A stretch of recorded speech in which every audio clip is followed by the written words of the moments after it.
So we also have I liked his pedigree before we saw him. And with Jaywalk in there, we knew that there should be speed in the family. And I just fell in love with him. He was my pick of the colts at Keeneland.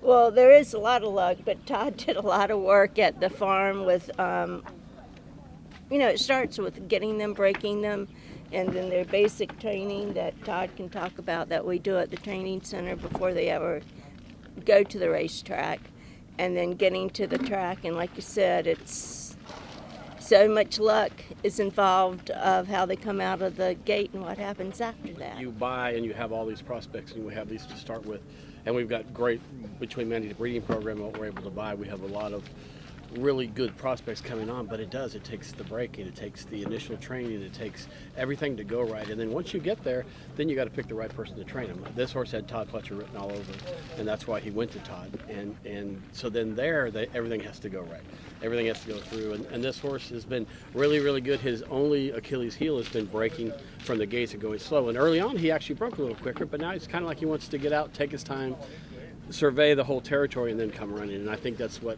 he's going to do, for the Bluegrass. He did that for the Tampa, and I don't think he really cared for the track at Tampa.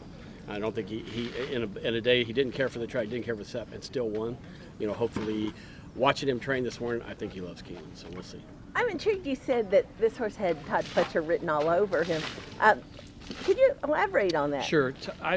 When I worked for Wayne Lucas through the 90s, and Todd was in New York, I was at the farm, and so you would send certain horses, and that was kind of Todd through Wayne. But here, Todd has a certain training style. There's certain horses I think he does well with everything, but there's certain horses that he does very, very well with, and there are horses like him that love the work, love the training, love to go out there every day and show himself, and that's why I think he suited Todd to a T. And Todd's done and his crew have done a phenomenal job with this horse. And Todd's also been effective using the Tampa Bay Derby for success for Saturday and May at Churchill Downs. 100%. I think it's the proximity to Palm Meadows Downs where he trains is some of it, splitting up some of the better horses, or different running styles, different things like that. And he's had great success, and hopefully, knock on wood, we can continue to have success. For me, he has the energy, but the way he gallops, and more importantly, the way he breezes, and you can see it in the photos, he really drops his head. And when Todd will say he gets down on his belly, he really drops down, so all his energy is going forward, as opposed to some of the horses that carry their heads up a little bit and not as free in their shoulder. But when he breezes, he just drops down and goes. This race tomorrow for you, the Bluegrass?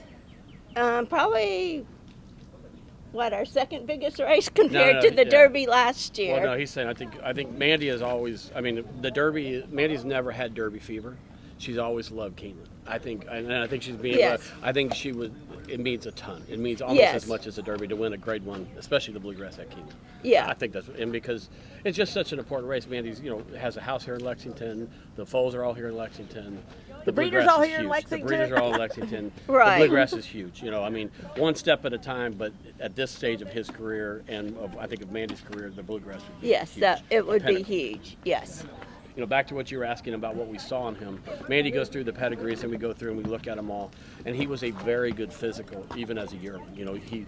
The way he walked, the way he moved, the way he was put together, his demeanor for a Tapit was outstanding.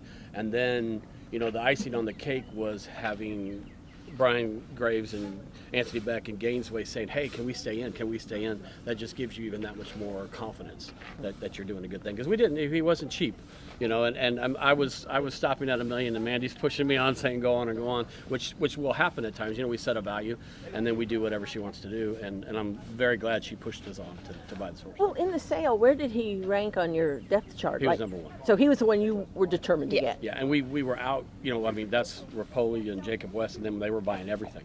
And they were standing right in front of us, and we showed no weakness on purpose because this was one that Mandy wanted. The Derby, and you were in it last year and got a taste of it. What was that experience like? And you might not have Derby fever, but how big would it be to have a horse get this horse to the Kentucky Derby? It will be awesome. And last year it was awesome. We had friends and family. It was the biggest thing for me as far as a top race, and having friends and family there, it was huge.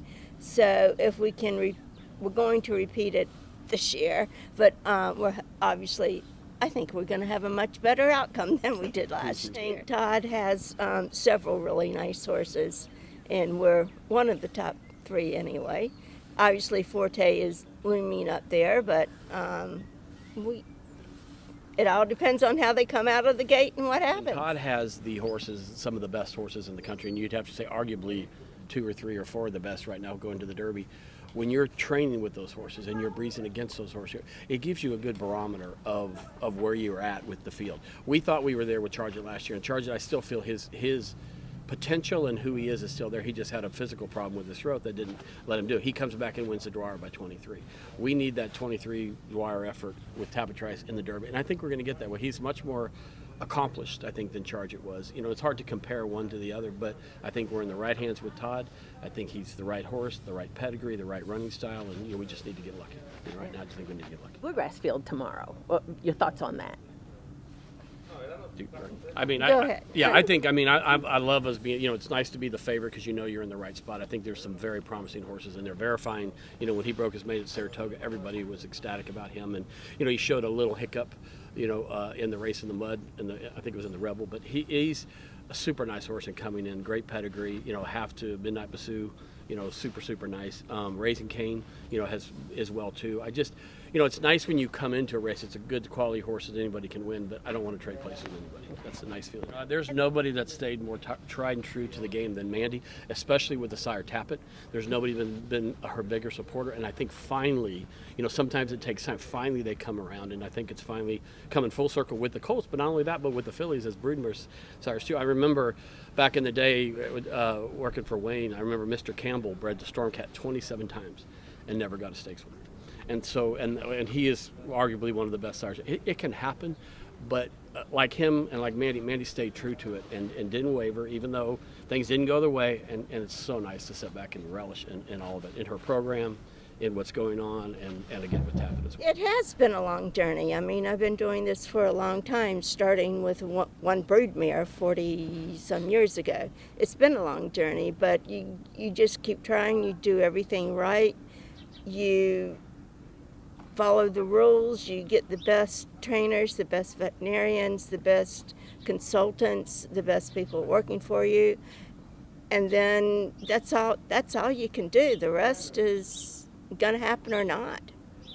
You can't control everything. And it looks like it's happening. Yep, fingers crossed. We're on the right road. Keep it rolling. Let's keep it rolling.